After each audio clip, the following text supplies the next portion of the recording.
What is going on, guys? GregglesTV. So I'm at CES, it's 2019, Las Vegas, and I got the opportunity to try out the Royole Flexpai, or FlexPai, I don't know what the hell the name's called.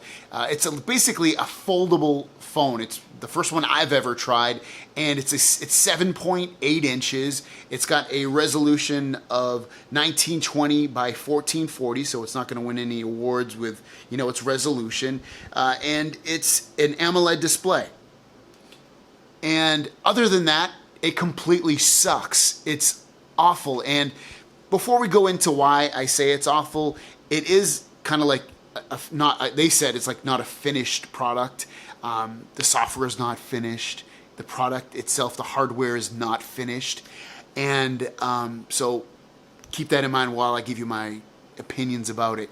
The software is completely buggy. You know, when you open and close the device, sometimes it doesn't work as intended. It doesn't make the screen go where it should go in terms of the orientation of it.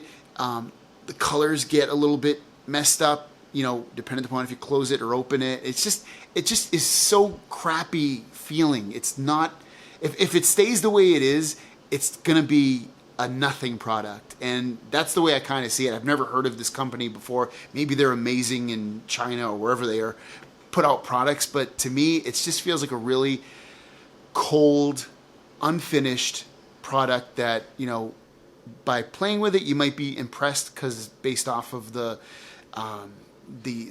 technology that it has, you know, a foldable display. You don't really see that every single day. You can open and close it to make it bigger and smaller to get it to be the type of device that you want.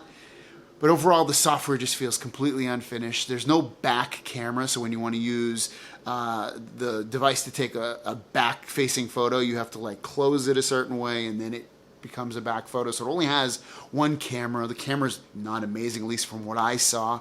I didn't get a chance to try out the speakers. It's too loud in there anyway.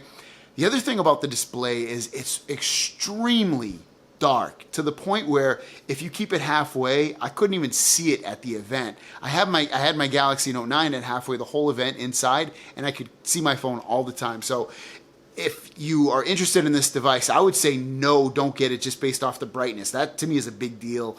And then just quality-wise, it's crap. Don't get it. Hopefully things change with it. Maybe they will once it's a finished product. But right now, it's complete crap.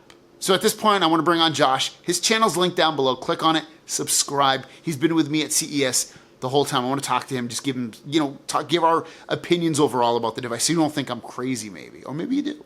All right, you heard my opinion, Josh. What's your honest opinion about the device? All right, you guys. And he has his own video coming out, so again, just check out his channel to watch his. Yeah, I will be releasing my own video, but you know, I gotta agree with Greg. After playing with the device, just folding it alone, it doesn't have a smooth fold at all. It's really rough when you smooth it. And then when it's opened up, you can see the crease at the top where it does fold. It doesn't run smoothly at all. Yeah, it suffers buggy. It basically seems like a failed product. I don't know why they would bring this out and show it to people if it's not done.